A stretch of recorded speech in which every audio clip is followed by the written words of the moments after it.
बच्चों आज जो हमारा टॉपिक है वो प्रैक्टिकल से रिलेटेड है।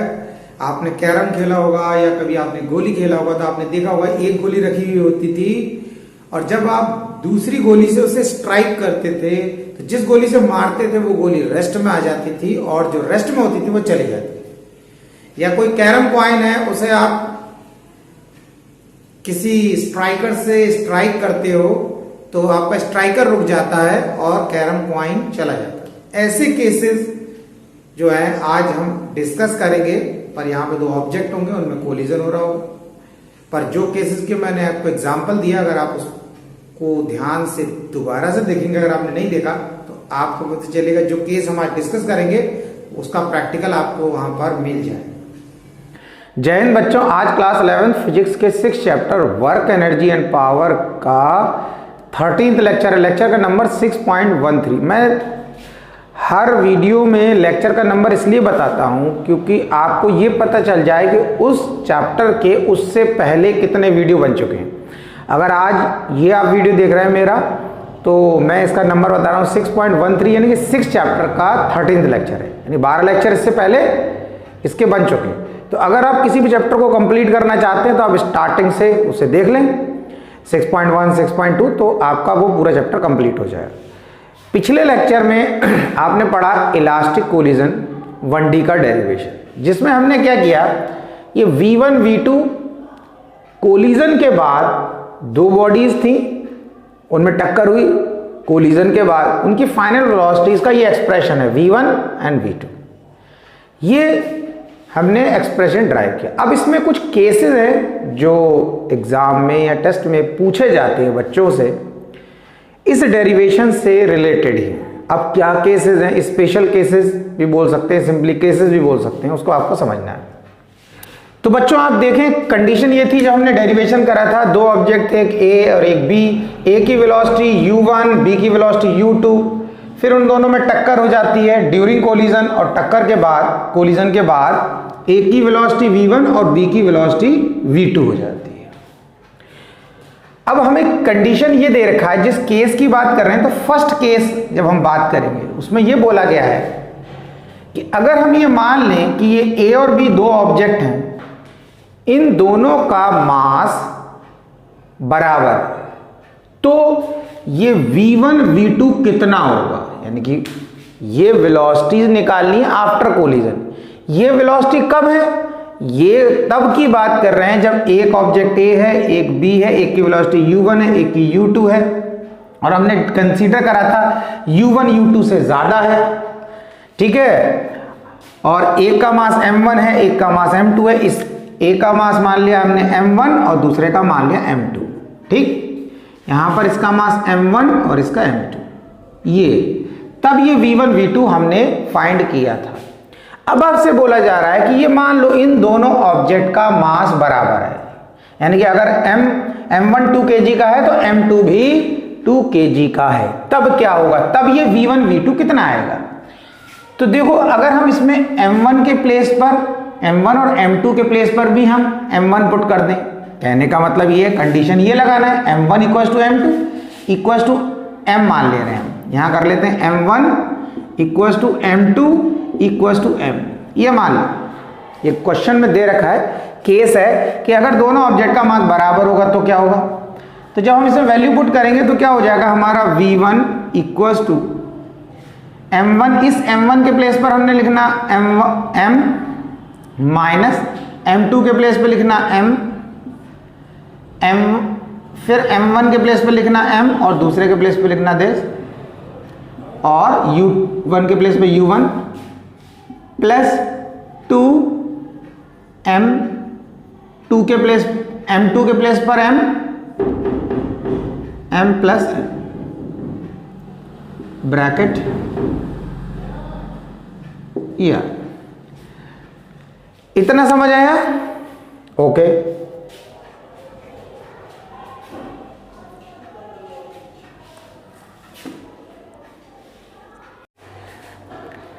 अब हमने वैल्यूज पुट कर दिया, अब हमने m1 m2 के प्लेस पर m पुट कर दिया और इसे कैलकुलेट करके देखेंगे क्या आएगा। तो v1 इक्वल्स टू m में से m माइनस होगा 0 हो जाएगा। जब ये 0 हो जाएगा तो 0/2m, यानी कि अगर ऐसे बोले 0/2m और u1, तो ये पूरा 0 हो जाएगा कि 0 एनी नंबर कुछ भी हो, 0 के नीचे लिखो 0 ही होगा, मल्टीप्लाई करोगे 0 और प्लस यहाँ हो जाएगा 2m/2m u2, इससे ये कैंसिल हो गया तो क्या बचा v1 equals to u2।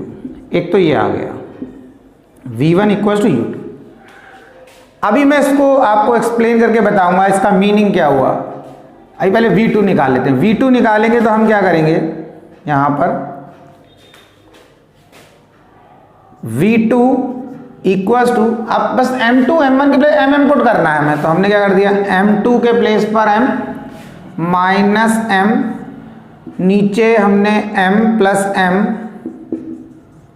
Bracket close u2 plus 2m upon m plus m bracket और u1। तो v2 इक्वल्स टू, ये तो 0 हो गया, 0/2m u2 plus 2m upon 2m u1, इससे कैंसिल हो गया और ये आया v2 इक्वल्स टू u1। तो देखो बच्चों हमारे पास दो रिजल्ट आए, v1 इक्वल्स टू u2 और v2 इक्वल्स टू u1। इसका मतलब ये हुआ कि v1 जो वेलोसिटी है a ऑब्जेक्ट की है कोलिजन के बाद, और u2 वेलोसिटी है b ऑब्जेक्ट की वेलोसिटी है कोलिजन से पहले। इसी तरीके से u1 वेलोसिटी a ऑब्जेक्ट की है कोलिजन से पहले और v2 वेलोसिटी b ऑब्जेक्ट की।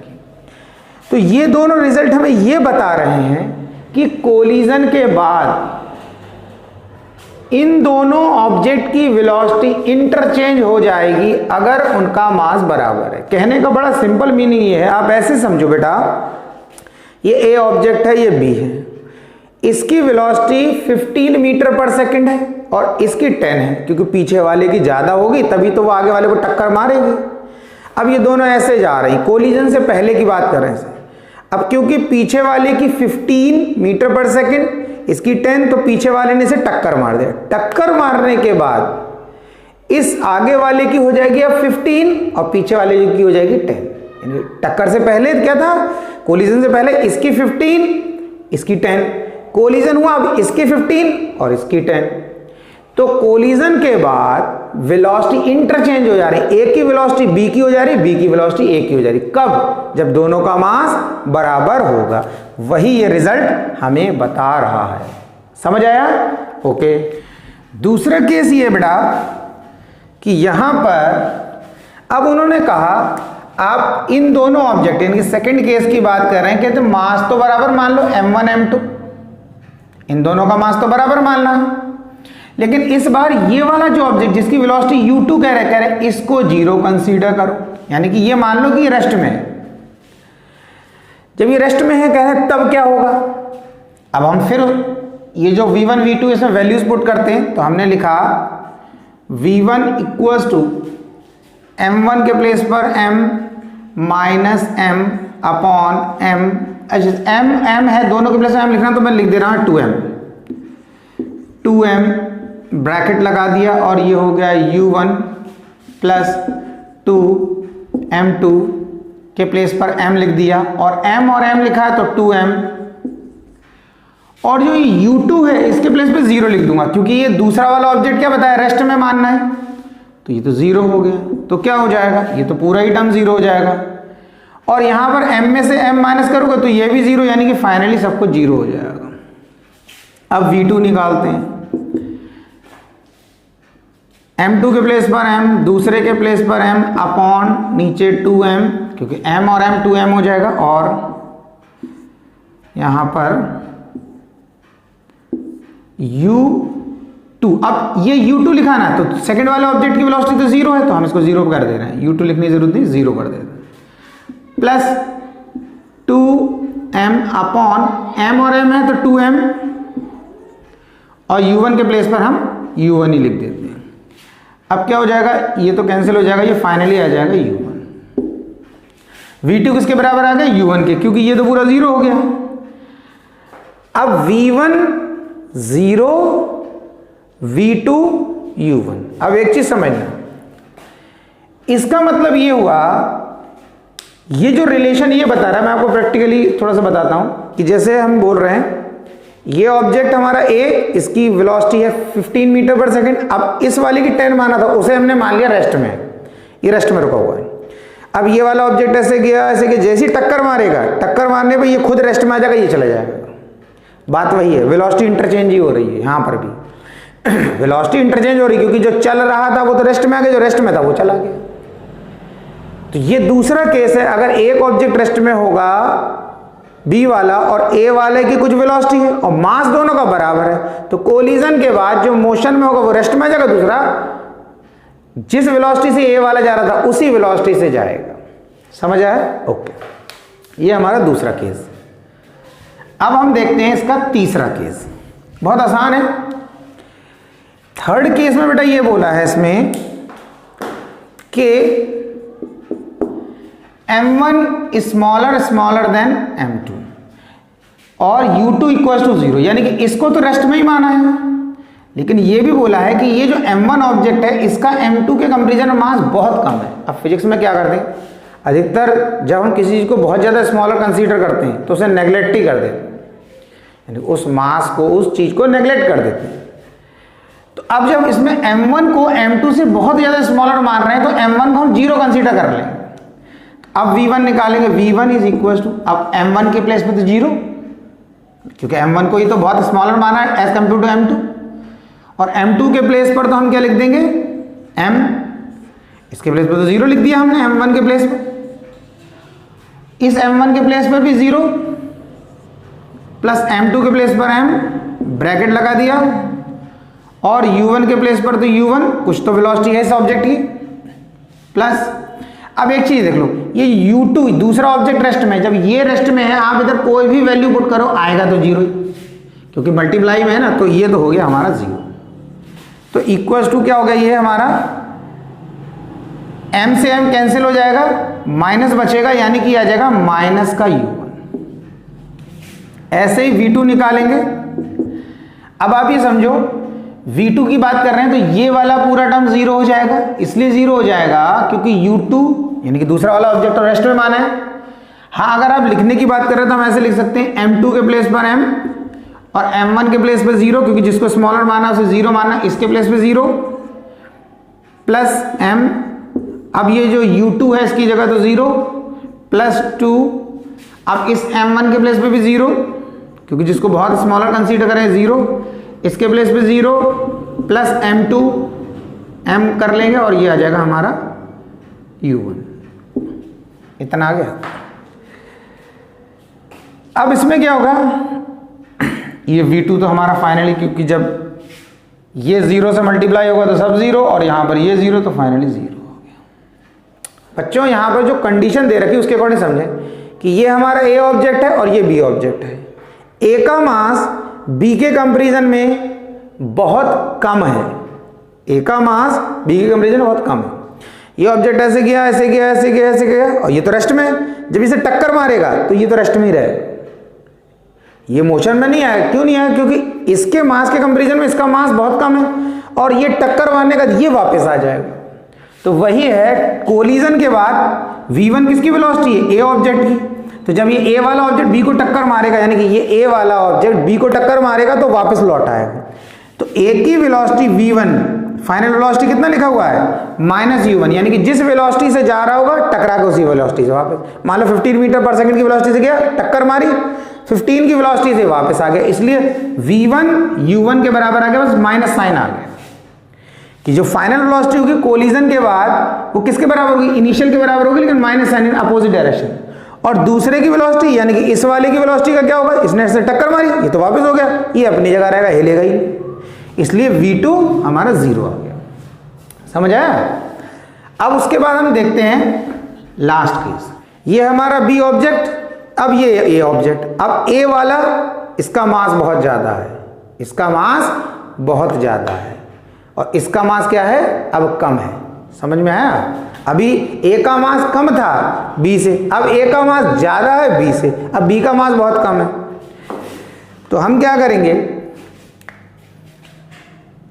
V1 जिसका मास कम कंसीडर कर रहे हैं उसे नेग्लेक्ट कर देंगे, तो M2, और ये वाला ऑब्जेक्ट रेस्ट में माना है, इसको तो रेस्ट में मानना है। तो अब हमने क्या करना है, यहां पर M1 को तो लिखना है, यानी कि M1 के प्लेस पे तो है माइनस M2 को स्मॉलर कंसीडर करा तो M2 की जगह 0 अपॉन M1 के प्लेस पर M और M2 के प्लेस पर 0, और यहां पर आ गया U1 प्लस। अब इसको तो लिखने की जरूरत है नहीं, क्योंकि जब U2 ये वाला ऑब्जेक्ट बता दिया रेस्ट में है, तो आप जब कुछ भी यहां वैल्यू पुट करोगे, U2 से मल्टीप्लाई करोगे, U2 0 है तो 0 हो जाएगा, M से M कैंसिल हो जाएगा, किसके बराबर आ गया, ये तो 0 हो गया, इक्वल्स टू ये आ गया हमारा U1 के बराबर। और अगर V2 की बात करें तो V2 में क्या हो जाएगा, ये वाला पूरा टर्म 0, क्योंकि U2 0 है, बस इसकी वैल्यू पुट कर देते हैं हम, प्लस 2 M1 अपॉन M1 के प्लेस पर M लिखना है, और M1 के प्लेस पर M, और M2 के प्लेस पर 0, क्योंकि M2 को ही तो स्मॉलर कंसीडर करा है, और ये आ गया हमारा U1। तो ये हमारे क्या जाएगा, इससे कैंसिल हो जाएगा, ये आ जाएगा हमारा 2U। अब देखो इसका मीनिंग ये हुआ, इसका मीनिंग ये हुआ, प्रैक्टिकली समझना, इस बार A ऑब्जेक्ट का मास B ऑब्जेक्ट से बहुत ज्यादा है। अब B वाला रेस्ट में है, ये वाला रेस्ट में है। जब ये पीछे से आया, मान लो ये 15 मीटर पर सेकंड की वेलोसिटी है, तो जब ये इसे टक्कर मारेगा तो इसकी वेलोसिटी में, A की वेलोसिटी में कोई चेंज नहीं आएगा, ये 15 की वेलोसिटी से ही चलता चला जाएगा। पर ये जब इसे टक्कर मारेगा जो रेस्ट में था, तो जैसे ही इसे टक्कर मारेगा तो ये B वाला ऑब्जेक्ट डबल वेलोसिटी से, यानी इसकी डबल वेलोसिटी, यानी ये 15 से आ रहा है, समझना 15 से, डस्टर 15 से आ रहा है, ऐसे आया टक्कर मारी तो 30 मीटर पर सेकंड की वेलोसिटी से जाएगा, और ये अपना 15 मीटर पर सेकंड की वेलोसिटी से ही चलता रहेगा। तो वही आ गया, V1 जो है U1 के बराबर हो जाएगा, यानी कि U1 किसकी वेलोसिटी है, पहले वाले A ऑब्जेक्ट की जिसका मास M1 है, तो उसकी वेलोसिटी वही रहेगी टक्कर के बाद भी, फाइनल और इनिशियल सेम है, लेकिन दूसरे वाले की वेलोसिटी देखो डबल हो गई, किसकी, इस A ऑब्जेक्ट की, यानी ऐसे टक्कर मारा, जो प्रैक्टिकली बता रहा हूं उसको समझो, बहुत अच्छे से समझ में आ रहा हो, इसे ऐसे टक्कर मारेगा तो ये तो अपनी उसी वेलोसिटी से चलते चले जाएगा, मान लो 15 मीटर पर सेकंड की वेलोसिटी जा रहा है, उसी चलता चलेगा, और जब इसे टक्कर मारेगा तो ये इसकी 30 हो जाएगी, अगर इसकी 30 है तो इसकी 60 हो जाएगी, डबल हो जाएगी। जो भी ये मैंने वैल्यू बताई है एग्जाम्पल है, ऐसा नहीं कि 15 मीटर पर सेकंड से ही जाता है, ऐसा कुछ नहीं, हो तो कोई वैल्यू हो सकती है। तो ये स्पेशल केसेस थे जो एग्जाम में या टेस्ट में इस इलास्टिक कोलिजन इन 1D के साथ पूछे जाते हैं, आसान से केसेस है, उनको समझना है। और अगर आपको लेक्चर अच्छा लगे तो चैनल को लाइक करें, सब्सक्राइब करें, शेयर करें, और कमेंट बॉक्स में कमेंट करके बताएं अगर आपको किसी टॉपिक में कोई दिक्कत है, तो मैं उस टॉपिक पर लेक्चर बना दूंगा। कोशिश करते रहें, कोशिश करने वालों की हार नहीं होती, मेहनत कभी बेकार नहीं होती, पढ़ते रहें, आगे बढ़ते रहें।